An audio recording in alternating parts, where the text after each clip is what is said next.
Hello everyone. I just wanted to do a screencast, trying to keep it brief, 5 minutes of introduction to the course, giving you an idea of how this course is laid out and the expectations of PTA 200 as we move forward. So PTA 200 meets the requirements to prepare you to take the licensure exam, as well as to give you a wrap-up on professionalism, workplace behavior, and ethics. This course also satisfies a humanities credit for those that need that, which is why we're to talk a bit about diversity in this course, at the humanities course, and we talk about some content that you might be familiar with from taking sociology, for example.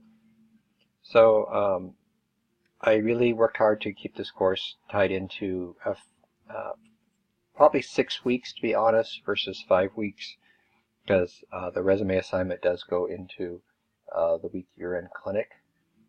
Conceivably, those students can get the work done before they go into clinic and are not required to do any sign-ins, for example, week 4. So students have in the past gotten their resume assignment done, as well as their letter to the legislator, which is also due the end of week 3, finished before they go out to clinic. So just know that's coming up. A couple of things to look at. I do want you to look at the syllabus for sure, and then to Moodle message me telling me you have no questions about the syllabus. Syllabus, I think, is a very rich document, as always, and it confirms that you know what you're getting yourself into. Really, it mirrors what I've asked you to do in other courses, PTA 201, PTA 204. Certainly look at what the course learning outcomes are and how they're going to be assessed throughout this term. And there is a higher emphasis, so you have 10% of your grade now coming from engagement and 5% from workplace behavior. So those skills and those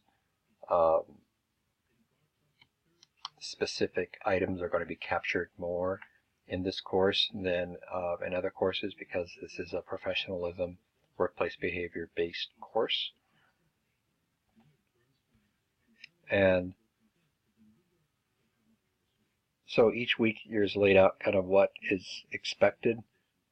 This is a 4-credit course, so it's fairly content rich. So think of PTA 201 and double the work, for example. Think of PTA 204, and the work isn't quite as much, although it may feel like it is. My goal is to get you prepared for the licensure exam, as well as to make sure you never get reported to the licensing board for a poor judgment, or for something as simple as not renewing your license.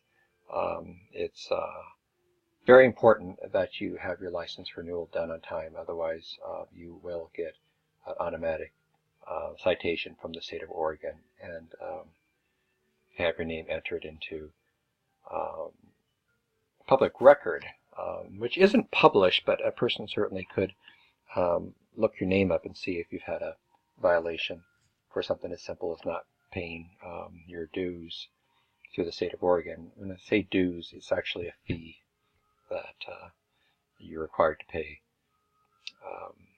semi-annually now versus annually to maintain a license for 2 years. And Rick Sullivan will come and talk to you about that more on week 2. So I promised I'd keep it under 5 minutes. We're starting to get a little close to 5 minutes now. So take a look at this so you kind of have an idea. We have plenty of opportunities for exam prep during this course. Some of it will be, a lot of it will be looking at Giles material and other course materials. And I'm also requiring you this year to take the 2 PEAT exams before you take your licensure exam. PEAT exams are exams that are purchased through the NPTAE, the National Physical Therapist Examination.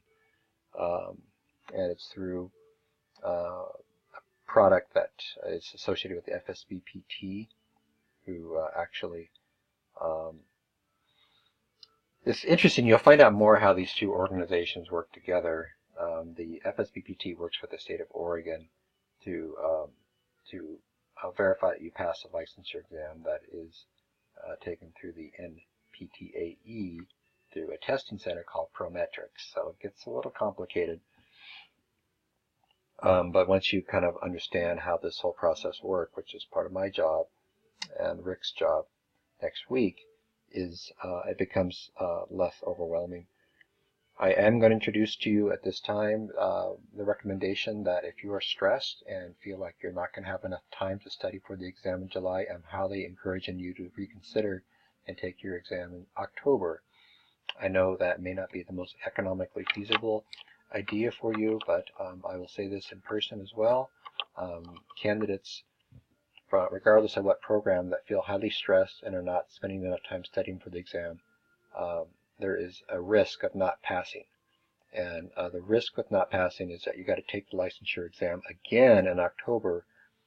And historically, students that failed the exam the first time have a much tougher time passing it the second time.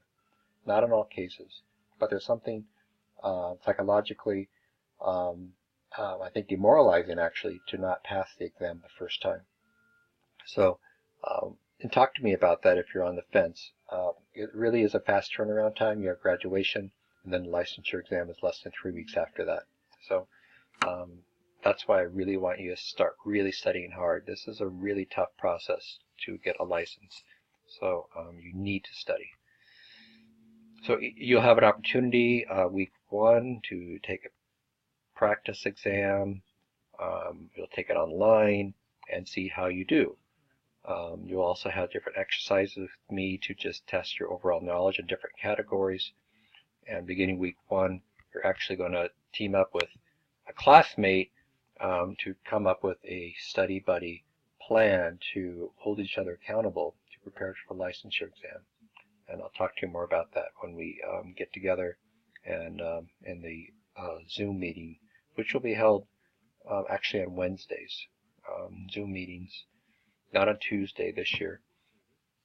And there's some reasons for that, but our Zoom meetings will actually be on Wednesday of this year. So ignore this where it says Wednesday, April 4th. That needs to be updated to be actually Wednesday. Now I'm correcting myself. Sorry about that, folk.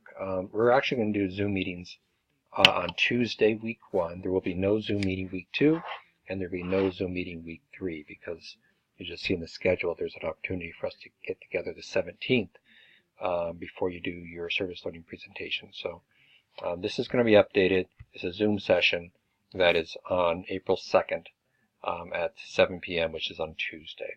Okay, and that'll be an opportunity for us to talk a little bit more about the licensure exam.